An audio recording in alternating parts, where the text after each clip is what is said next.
biggest challenge on playing your character? And my second question was, how was preparing the fight scenes for Vikings? How long does it take? Do you do your own stunts? Okay, so the biggest challenge was undoubtedly the weather conditions. We shot in Ireland for 5 years, and when the show started becoming quite successful globally, they decided that they would extend the seasons from 10 episode seasons to 20 episode seasons with a break in between, which meant that we were filming in Ireland for 11 months out of the year. Particularly in the winter, it's not a very welcoming climate. It's raining a lot of the time, and it's quite cold. So, in the wardrobe, I have no idea how the real Vikings did it, because it was just painful to be out there for 10 minutes, let alone 10 months. We'd be out in the water. And it would be pouring rain, and we'd be hiding under our shields and then shoot a scene. And if you had to go to the bathroom, you hop on a boat and you go to the nearest island. It wasn't for divas, and so that was a challenge in itself. It was also probably one of the greatest experiences I'll ever have, and I suspect it'll probably be the hardest I've ever and will ever experience on a shoot, just purely because of the length of time we had to sustain something like that. And your next question was, sorry, about... the preparation for the fight scenes. Oh yeah, so the fight sequences, so I do all the stunts that I can. Like, for insurance reasons, there's certain things that they just won't let us do that, is understandable. Like, there was this one sequence in season 4 where you think Björn gets killed, he gets shot in the neck with an arrow, and he does like this, he falls off this boat off of a cliff for like 20 feet into the water. I really wanted to do that, but they wouldn't let me. But we have an amazing stunt coordinator, and we have an incredible stunt team that are just unbelievable. We'll train usually 2 weeks to a month before a fight sequence. What makes this different from a lot of other fight sequences that you'll do, though, is that there's a lot of things you can't predict when you're rehearsing for a sequence that involves thousands of people.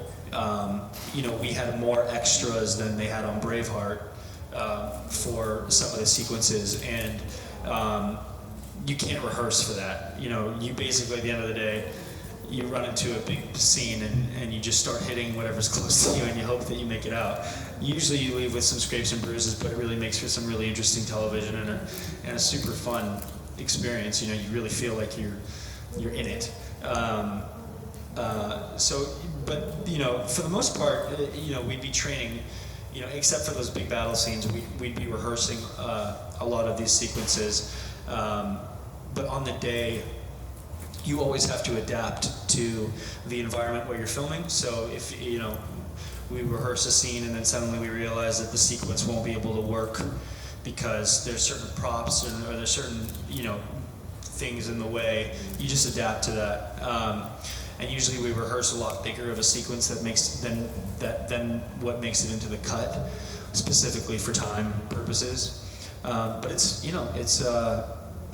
was an amazing experience, and I was so glad to be a part of it. And it's crazy. I've been off the show now for probably coming on 2 years, and the last season is premiering in December. So it feels like a lifetime ago that I was a part of that show, which is crazy to say because as far as everyone else is concerned, it's still happening, and it still will be for another 2 years. So it's amazing. It was the greatest opportunity I've ever had. There was a specific scene that was hard for you to film?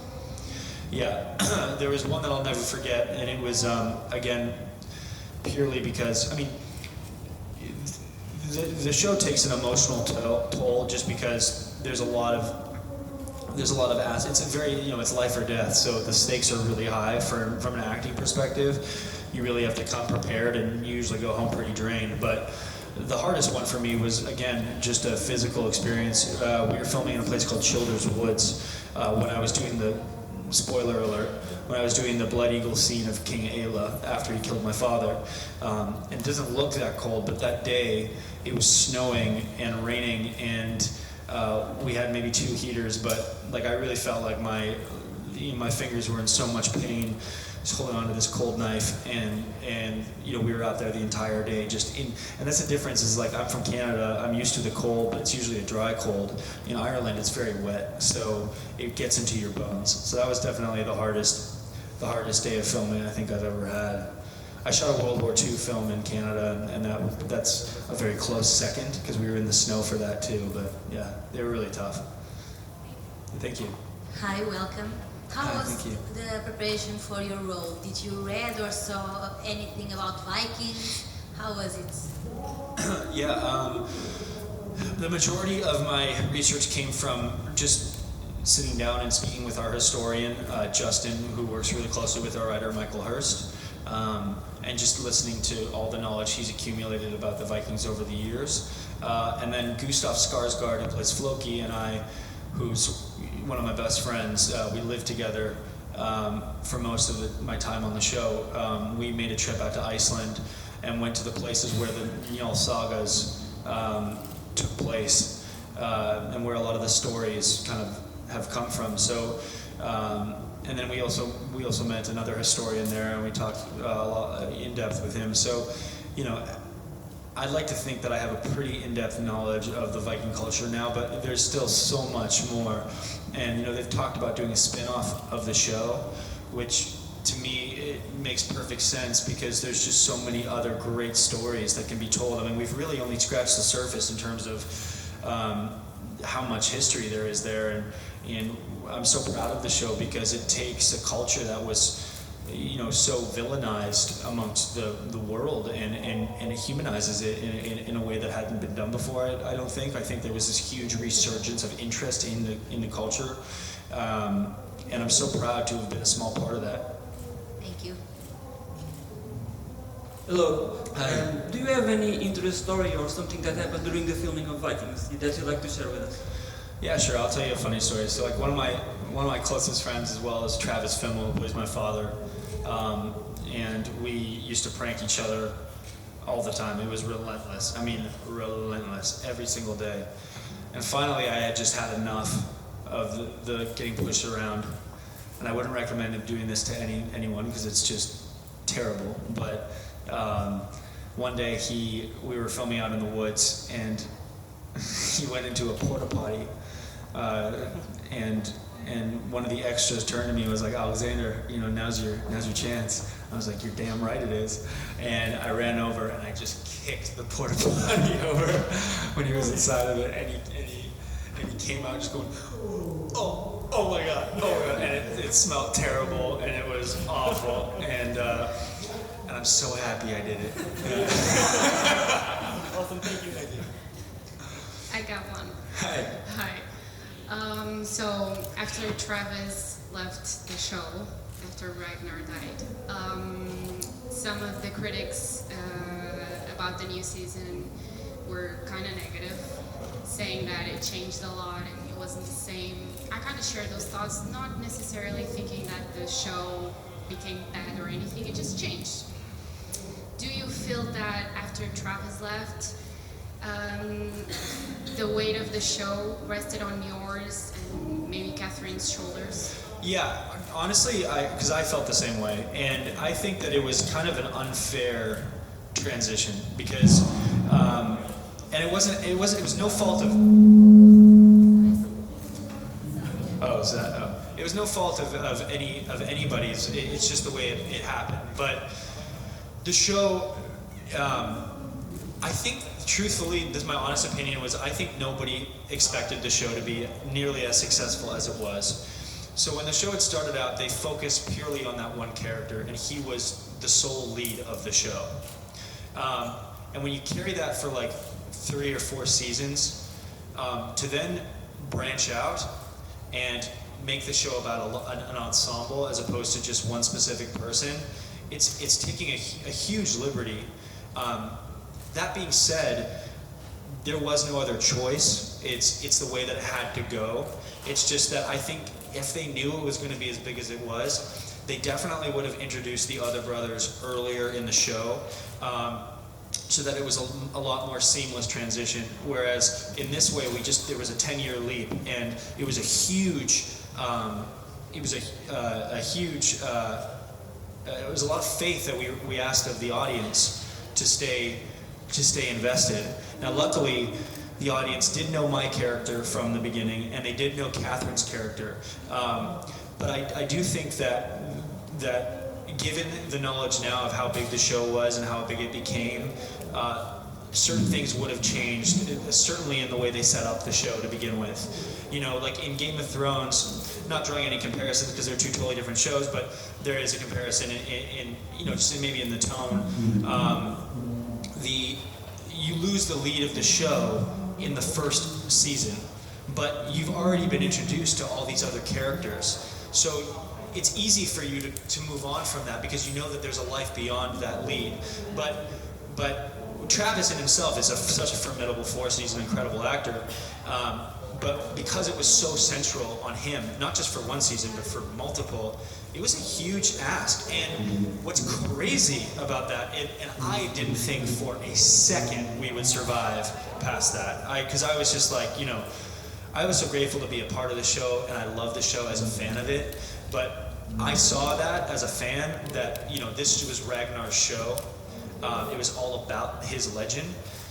What's crazy was that the viewership ended up going up after that, and I only equate that because the show had just become more popular, not because, you know, Travis. I don't believe there would have been a show without Travis and without everything that they brought to the show. But it's really interesting you brought that up, and I share that same view with you.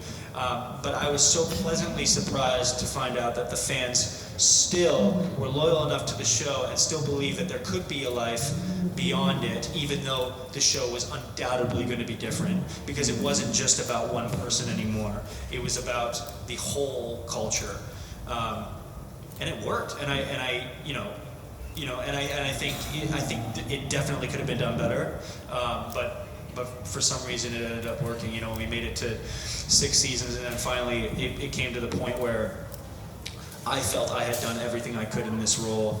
Travis had felt he had done everything he could in his role, and everybody got to a point where and Michael had fully achieved what he wanted to in telling every story, and that's why we ended it when we did. And I'm just so grateful for the experience. Yeah, and I'm so grateful for the fans and the people who love it and continue to support the series and the show. It's remarkable to have seen that. Hi. Thank you. Hi, Alexander. Hi. Hi.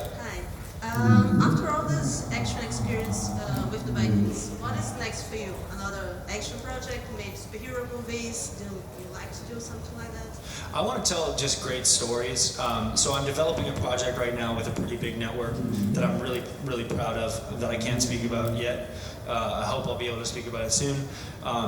I filmed a movie with Will Smith and Martin Lawrence called Bad Boys for Life, which I'm really excited about. I grew up watching those films, so being a part of that was just surreal for me. I have a film called Midway that I did with an amazing director named Roland Emmerich. That's going to come out in January, which I'm really proud of. I'm about to go shoot a film next month, and I shot a Netflix film in Guam. So, you know, it's amazing. This is the first year of my life where I've really felt that, you know, as an actor, it's a weird career. You live a life of rejection, and this has really been the first year of my life where I'm like, wow, I can really do this really for a living for the rest of my life if things keep going, you know, and I owe a lot of that to Vikings and everything and all the amazing opportunities it's given me. Hi. In season 5, Björn has many Ragnar's trainers. So how do you learn them?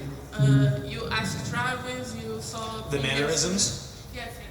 Yeah, so Travis and I actually lived together too for quite a long time, and it's one thing we talk a lot about is that sons emulate their fathers, and I wanted to show that Björn was his own person and his own character, but he also had qualities that he admired about his father that ends up becoming a part of his character. You know, especially with somebody that you look up to so much, that I think that there are there are similarities you can draw. One thing I was really happy to see is that a lot of the fans said that they loved seeing when those little quirks would come out that reminded them of his father, you know, and I was really proud. I worked really hard with Travis on being able to start showing that as the character grew up.